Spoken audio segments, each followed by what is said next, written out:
అనేటువంటివి తెలంగాణ ప్రాంతంలో ఉన్నట్టుగా ఆంధ్ర ప్రాంతంలో మొదటి నుంచి లేవండి. అవును, ఇప్పుడు ఆంధ్ర ప్రాంతంలో ఎప్పుడు కూడా ఆ గెలిచిన ఎమ్మెల్యేకి ఏజెంట్లు ఉంటారు అన్ని గ్రామాల్లో, వాళ్ళ ద్వారానే పనులు జరుగుతాయి. కానీ ఆ ఎమ్మెల్యేలు వచ్చి ప్రత్యక్షంగా గ్రామాలను చూడటం కానీ గ్రామ ప్రజలతో సత్సంబంధాలు కలిగి ఉండటం అనేది మన ప్రాంతంలో ఉన్న సంస్కృతి కాదు. సో మన ప్రాంతంలో మన ఎమ్మెల్యే హైదరాబాద్ లో ఆయన అడ్రస్ ఏంటి లేదా ఎమ్మెల్యే క్వార్టర్స్ నెంబర్ ఎంత అంటే మన ప్రాంతంలో తెలియదండి, ఎవరికి ఆంధ్ర ప్రాంతంలో మనుషులకు తెలియదు. కానీ తెలంగాణ ప్రాంతంలో నేను చూసినంత వరకు కూడా ఆ గ్రామాల ప్రజలు నేరుగా వెళ్ళి ఎమ్మెల్యే క్వార్టర్స్ లో ఉండగలరండి, ఎమ్మెల్యేతో మాట్లాడగలరు. అలాంటి అక్కడికి ఇక్కడికి భిన్నమైనటువంటి సంస్కృతి ఉంది మనకు రాజకీయంగా. ఇక్కడ కూడా రాష్ట్రం విడిపోయి కొత్తగా ఎమ్మెల్యేలు వచ్చారు, కొత్త ప్రతినిధులు వచ్చారు, కొందరైతే పూర్తిగా మొదటిసారి ఎన్నికైనటువంటి ప్రతినిధులు అయినా కూడా ప్రజా సంబంధాల విషయంలో వీళ్ళు కూడా వెనకపడ్డారండి. వెనకపడ్డం కదా, ఆ సంబంధాల గురించి ఆలోచించలే.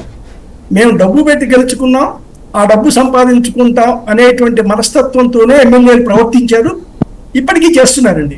కాబట్టి ఎమ్మెల్యేలకు వ్యతిరేకంగా జరుగుతున్నటువంటి ఎన్నికలే తప్పించి ఓవరాల్ గా ప్రభుత్వ విధానాల మీద చర్చో, ప్రభుత్వ విధానాలు లేదా తీసుకునే నిర్ణయాలు వాటికి జరిగే దాంట్లో తక్కువగా ఉందండి. రెండవది, ఈ హింస కూడా దాని నుంచి వచ్చినటువంటిదేంటి. ఎన్నికల సమయంలో కానీ ఎన్నికల తర్వాత కూడా జరుగుతున్నటువంటి హింస ఏదైతే ఉందో అది దాదాపుగా ఆ ఓడిపోతున్నాము అనేటువంటి భయం పట్టుకున్న ఎమ్మెల్యేల వల్లనే ఈ హింస చెలరేగుతోంది. ఈ హింస ఆగట్లేదండి. సాధారణంగా ఆ రోజుతో అయిపోయేది, ఎలక్షన్తో ఈ హింస మిగతా ఘర్షణలు అయిపోయేవి, అందరూ అలసిపోయి విశ్రాంతి తీసుకునేవారు. ఈసారి ఎందుకో కానీ దాన్ని పొడిగిస్తున్నారు. అంటే జాతీయ స్థాయికి మనం ఏదో విధంగా ఎక్కాలనుకున్నారో ఏమో ఎమ్మెల్యేలు, కానీ ఈ హింస ద్వారా జాతీయ స్థాయికి చేరుతున్నారు. దీన్ని బట్టి మనం అంచనా ఒకటి ఏమిటంటే అధికార పార్టీ కొంచెం ఇబ్బందుల్లో ఉన్నది, ఎమ్మెల్యేల వల్ల ఇబ్బందుల్లో ఉన్నది. సో గతంలో గెలుచుకున్నటువంటి 151 సీట్లు అనేటువంటిది అసలు జరిగే పనే కాదండి. సో ఎంతవరకు ఇద్దరికి కూడా చర్య 60 సీట్ల వరకు వచ్చేటువంటి అవకాశం కనిపిస్తోంది. ఆ మిగిలిన 60 సీట్లలో ఎవరు 30 సీట్లను వాళ్ళు సొంతం చేసుకోగలుగుతారో వాళ్ళు మాత్రమే గెలిచేటువంటి అవకాశం, కూటమి కానీ వైకాపా కానీ గెలిచేటువంటి అవకాశం ఉందండి.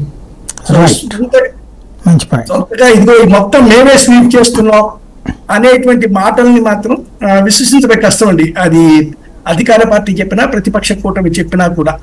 ఇంతకు ముందు ఎన్నడూ లేనంత పోటాపోటీగా జరిగాయండి ఎన్నికలు. 2014లోగా జరిగిన దానిక సమంగా జరిగాయి. 2019లో స్వీప్ జగన్ స్వీప్ చేశాడు. కానీ 2014లో ఏ విధంగా అయితే అతి తక్కువ ఓటు శాతం అటు ఇటు అవడం వల్ల తెలుగుదేశం గెలుచుకుంటూ వచ్చిందో అంతే కష్టంగా